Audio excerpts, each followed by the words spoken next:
प्रणाम और स्वागत है एक बार फिर से आप सभी का अलौकिक अल्फाज में। आज के जो गेस्ट हैं वो अशरफ जहांगीर हैं। हालांकि हम लोगों के पास समय बहुत अधिक नहीं था, लेकिन जितना समय था उसमें हमने ज़्यादा से ज़्यादा टॉपिक्स को कवर करने की कोशिश की है। अगर आपको अगर आपको कुछ फीडबैक है हमारे पॉडकास्ट से रिलेटेड तो कमेंट सेक्शन में ज़रूर बताएं, और अगले कौन से गेस्ट्स को आप देखना चाहेंगे आप वो भी बताएं। हाँ, तो अशरफ भाई पहले यही से शुरू करते हैं कि शायरी क्या है, क्योंकि बहुत ही सब्जेक्टिव मामला है ये। हो सकता है आपके लिए जो हाँ, शायरी हो वो मेरे लिए ना हो, और खासकर सबका अपना जो अपना ओपिनियन है। हम्म और क्या क्या जरूरी है ये आपके हिसाब से। मैं आपको ये नहीं बोल रहा हूँ कि आपको स्टैंडर्ड डेफिनेशन दे जो टेक्निकली और ग्रामेटिकली करेक्ट हो या जो भी हो। आपके हम्म, हिसाब से शायरी क्या है? एक आर्ट फॉर्म है। अपनी भावनाएं, अपने जज्बात को, फीलिंग्स को एक्सप्रेस करने का। अ, बहुत सारे तरीके होते हैं कि अ, हर इंसान के जिंदगी में जाहिर सी बात है कुछ ना कुछ चलता रहता है, तो उसको उसे एक्सप्रेस करने के लिए कुछ ना कुछ चाहिए। आपके साथ अगर शायरी है, कोई आर्ट है, सिर्फ शायरी की बात नहीं है, कोई भी आर्ट फॉर्म है, तो वो हमेशा आपके साथ एक कंपेनियन की तरह होता है, एक दोस्त की तरह होता है। आप उसमें वो चीज कह सकते हैं, वो चीज उसमें डाल सकते हैं। तो जो मोटा मोटा यही है कि शायरी खुद को एक्सप्रेस करने का एक जरिया है। बाकी इसके अंदर कैसे क्या होता है, क्या इस पे अभी बात करनी है? हाँ हाँ, बिल्कुल। मेरे नजदीक जो है, तीन चीजें हैं जिसका डोमेन है, अप्रोच का जो डोमेन है शायरी का। कि पहला तो है जो जो स्टीरियोटाइप भी है, और वो मेरी नजर में बहुत छोटा डोमेन है, एक्सपीरियंस का। कि आप कोई शेर कह रहे हैं तो लोग कहेंगे कि हाँ भाई ये इनके साथ हुआ है, तो ये एक्सपीरियंस का मामला हो गया। तो ये बहुत छोटा डोमेन है, इससे भी शायरी होती है। लेकिन जाहिर सी बात है बहुत सारे शेर कहे जा चुके हैं, बहुत सारे अशार कहे जा चुके हैं, कोई बहुत नई चीज नहीं हो रही है किसी के साथ।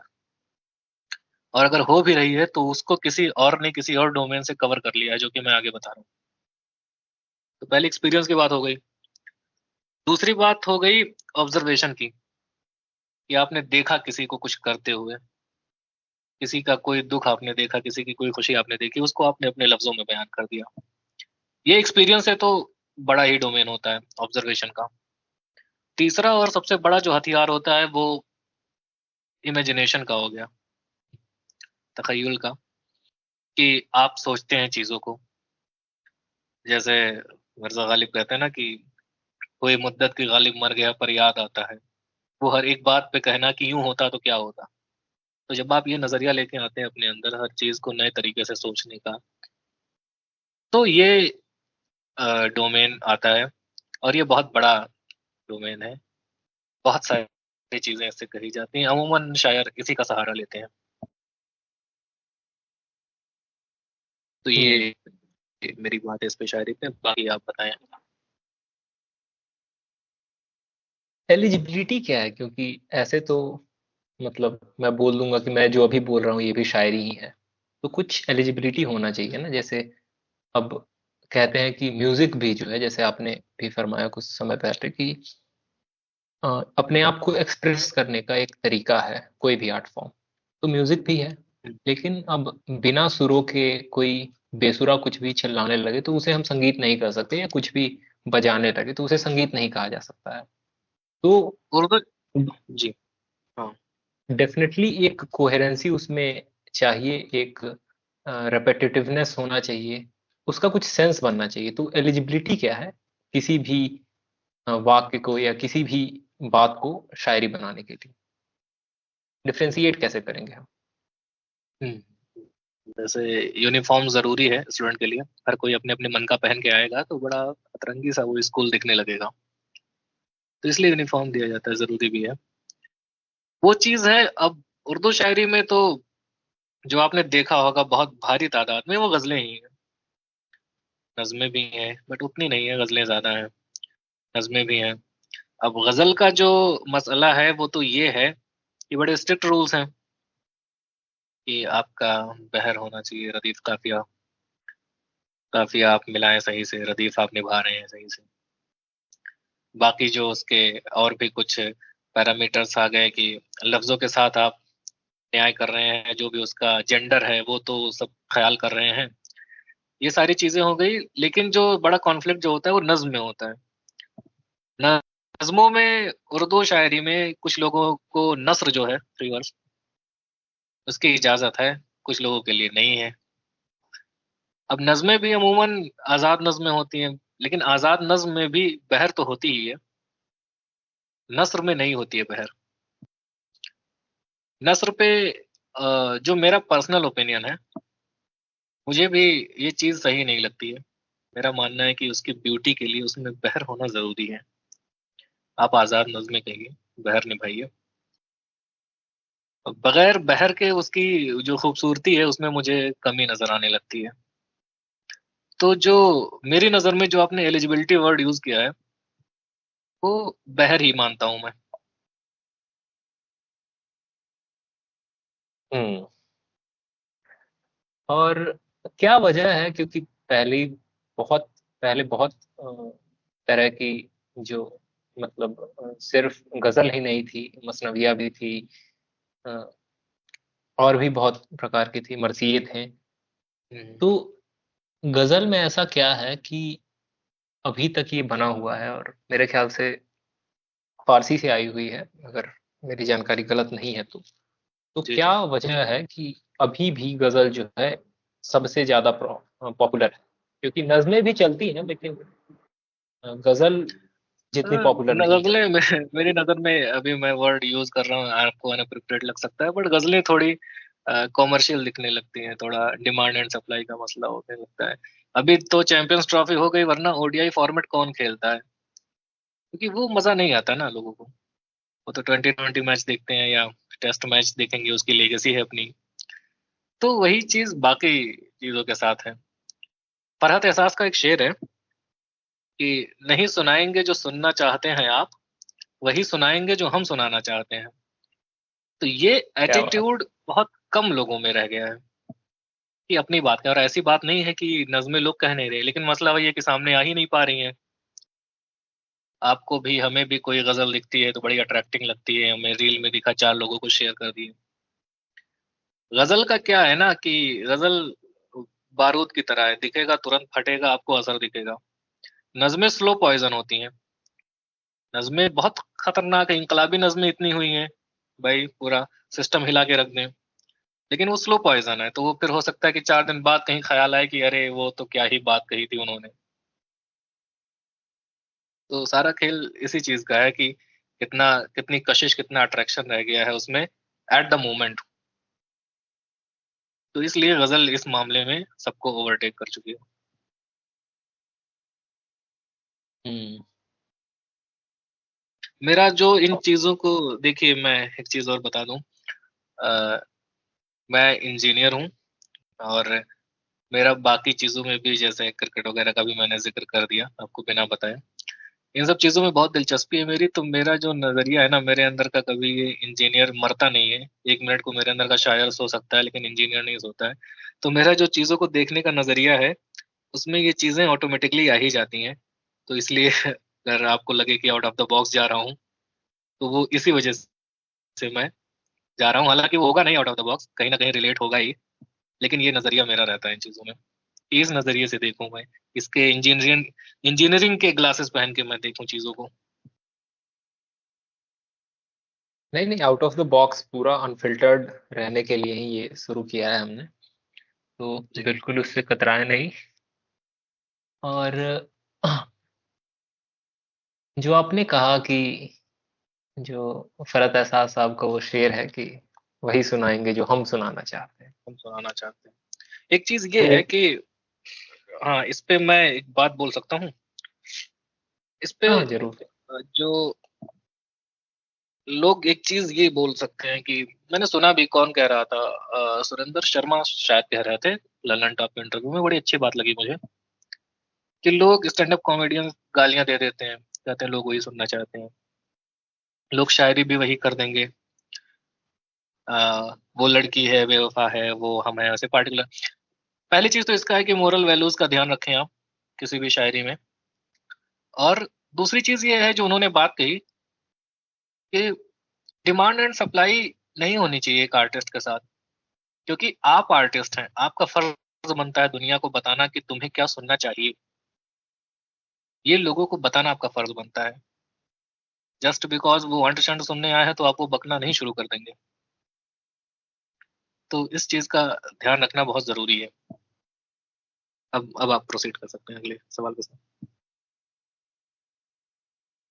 हम्म तो इसी मुद्दे पर हमारा भी सवाल है कि जैसे खासकर अभी यूट्यूब पर और जहाँ भी मतलब जो तथाकथित क्रिटिक्स आ गए हैं, अब आलोचक आ गए हैं और हम्म, अपनी आलोचना करते रहते हैं अपने हिसाब से। तो हम्म, ये चीज जो हमें हमेशा दिखती है कि बात किसी की भी हो रही हो, गाली जॉन एलिया को पड़ती है। और इसका वजह मुझे समझ में नहीं आता है कि लोग ऐसा क्यों कर रहे हैं, क्योंकि जॉन एलिया के जो मशहूर अशार हैं वो तो बिल्कुल ही सादे अशार हैं, सादे नहीं, फेस वैल्यू के शेर हैं। जैसे वो है कि तुम मेरा नाम क्यों नहीं लेती, और इस पे हमने पहले एपिसोड में भी बात की थी कि लोग इतना एक एनिमोसिटी क्यों है जॉन एलिया के टुवर्ड्स। लेकिन ऐसा नहीं है कि जॉन एलिया के पास गहरे अशार नहीं है। जैसे एक काफी फेमस भी है जो उनका कि हमने देखा तो हमने ये देखा कि जो नहीं है वो खूबसूरत है, जरूरत इतनी है। छोटी बहर में है, और कमाल का शेर है। तो ये बहुत सारे ये, शेर ऐसे हैं जॉन एलिया के जो बहुत छोटे बैर में और कमाल के हैं, हाँ छोटे हाँ, छोटे लफ्जों में बहुत। एक और गौरव भाई ने मुझे बताया था, अभी याद आ रहा है कि अ, हासिले कुन है ये जहाने खराब, यही यही मुमकिन था मुमकिन था इतनी उजलत है। इतनी उजलत में। क्या बात। क्या बात। तो ये जो है, और कि क्रिटिक, तो क्योंकि आपका सवाल ये है कि क्रिटिक जॉन एलिया पे क्यों टूटते हैं, ये सवाल है आपका। एक ये भी सवाल है, और जो ब्रॉडर क्वेश्चन है हाँ, कि जब जो जनता है, अब जैसे मान लीजिए आपने ही सोचा कि हम भी भाई गहरी शायरी करें, और हाँ। आप लिखने लगे गहरे शेर, अब दाद ही नहीं आ रही है, तो आप क्या करेंगे उस समय, क्योंकि आपको रोजी रोटी तो चलानी है। आपने जैसे बताया कि आप इंजीनियर हैं, अब कोई है जो सिर्फ शायर ही है। तो मैं मतलब गहरे अ, शेर से क्या जिन मुराद है आपकी? गहरे शेर मतलब कैसे शेर गहरे गहरा शेर करके हुआ? जो अ, अब जैसे मान लीजिए कि जो शेर आम आदमी के समझ में नहीं आ रहा है, जो जो अभी शायरी होती है मुशायरों में, वो काफी आसान लफ्ज उसमें इस्तेमाल होते हैं। मैं ये नहीं कह रहा हूँ कि उनका लेवल घट गया है, हम्म, बट लेकिन ऑन एवरेज जो है डाइल्यूट हो गई है गजल की शायरी भी, जो मेरा इस एक पे मिनट मैं इंटरप्ट ऑब्जर्वेशन कर है। रहा हूँ आपको, एक मिनट इंटरप्ट कर रहा हूँ, सॉरी। देखिए, आसान शायरी पे तो जावेद अख्तर कहते हैं, जावेद अख्तर ने अपनी बात कही या किसी और की बात कही, लेकिन उनके मुंह से सुना है मैंने कि मुश्किल लिखना आसान है, आसान लिखना मुश्किल है। तो आसान शायरी और अगर नई बात है, अमूमन क्या होता है, देखिए धोखा कहाँ हो जाता है लोगों के साथ, जो अक्सर ओपन माइक्स में भी हो जाता है, कि आसान लिखने के चक्कर में फिर वो रिपीट हो जाता है। तो आसान और नया अगर आप लिख रहे हैं तो आपको फिर बहुत शोहरतें मिलेंगी, बहुत आपको दादी मिलेंगी, तालियां मिलेंगी। और जॉन एलिया ने ये किया है। नहीं नहीं, मैं उस आसान की बात नहीं कर रहा हूँ। जैसे आसान, जैसे जो मीर के शेरों में एक जो सहले मुमतना मेरे ख्याल से कहते हैं, हम्म, तो मीर तकी मीर में है, या जो मीर दर्द में है, तो हम्म, बिल्कुल ही आसान से लफ्ज हैं, और बिल्कुल ही क्या कहें, सादी बात कही जा रही है, बिल्कुल हल्की बात कही जा हम्म, रही है, लेकिन फिर भी इतना वेट कैरी कर रहा है वो बात। तो अक्सर जो होता है कि लोग आसान लिखने के चक्कर में भी क्रिंज कर देते हैं आजकल, और मुश्किल लिखने के चक्कर में भी क्रिंज कर देते हैं, और मैं खुद करता हूँ, इसलिए मैं बता रहा हूँ पर्सनल एक्सपीरियंस से भी।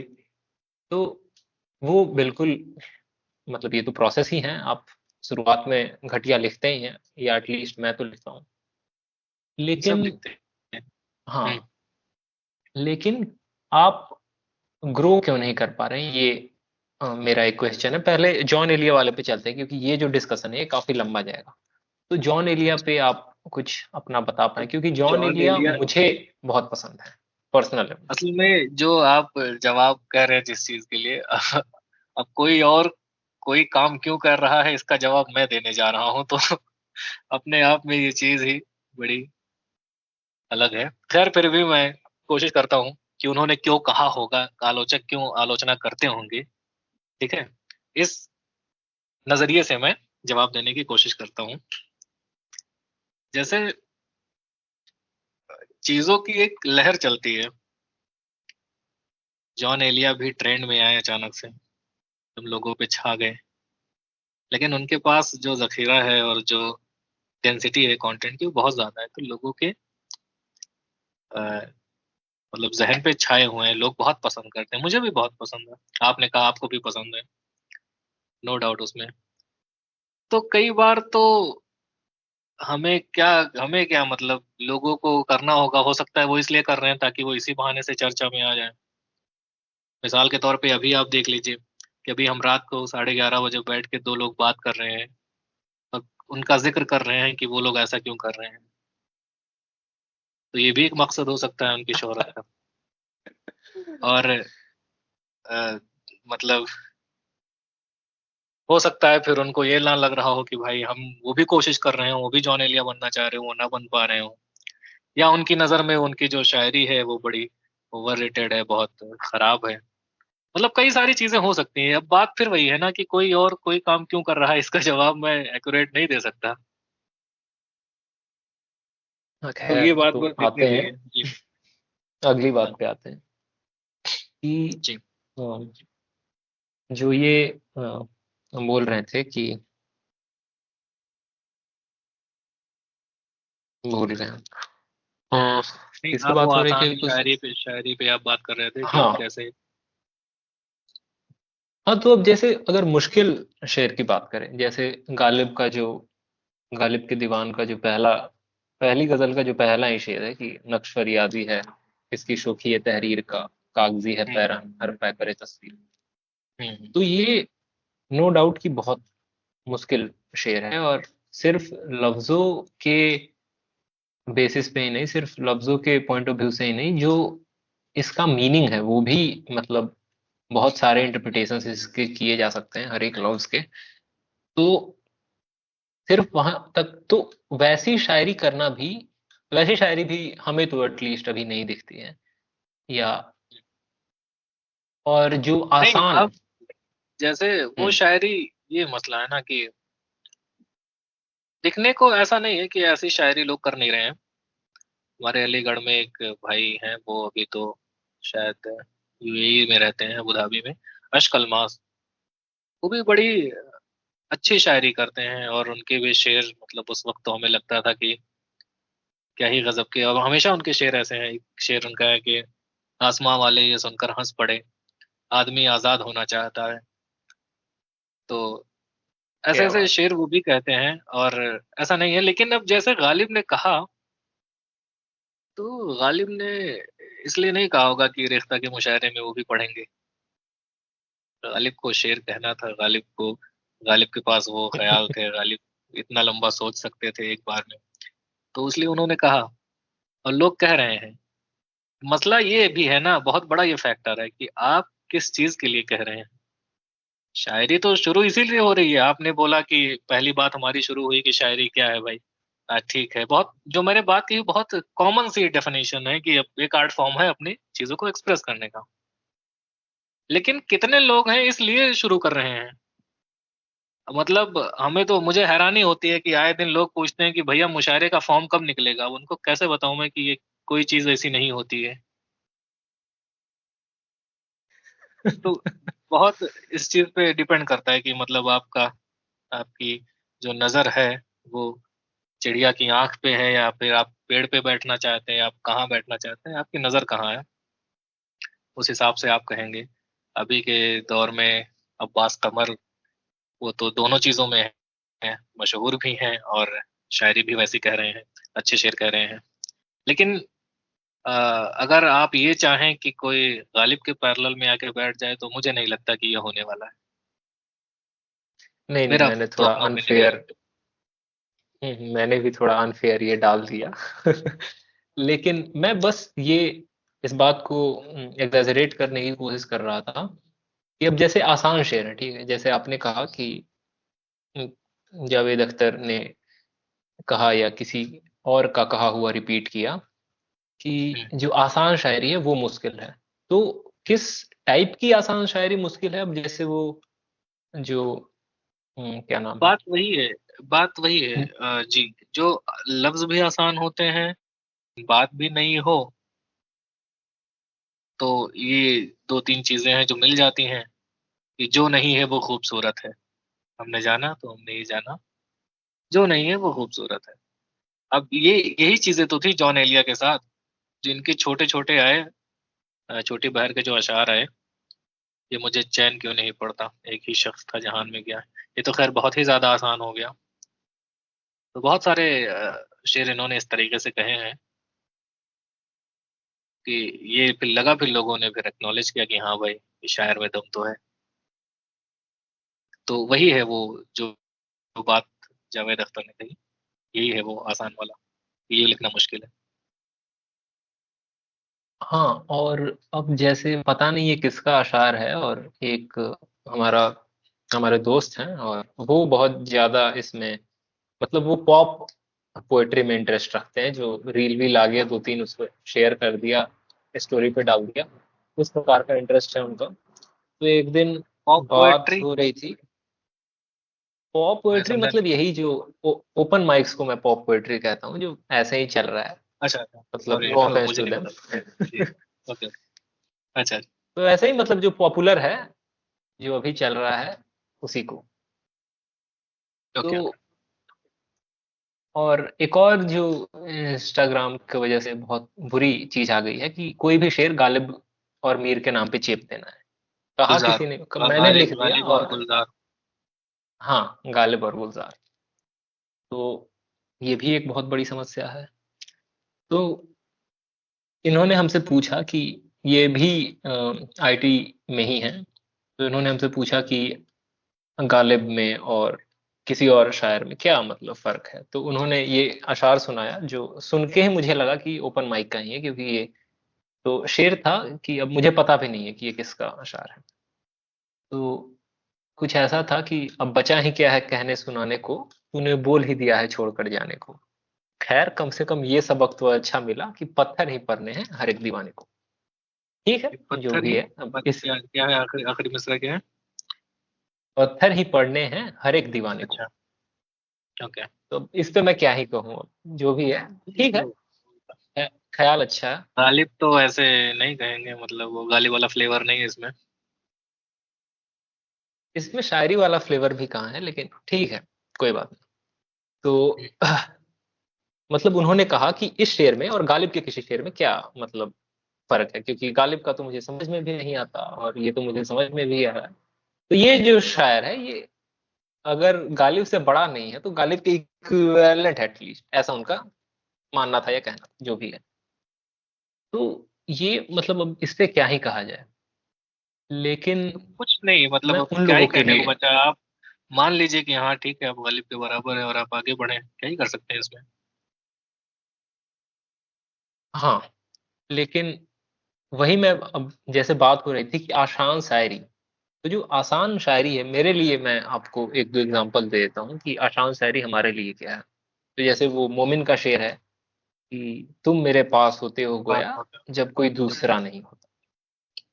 या हाँ, इसके बाद का जो शेर एक आता है, वो मुझे इससे भी अच्छा लगता है कि तुम मेरे किसी तरह न हुए वरना दुनिया में क्या नहीं होता। क्या नहीं होता।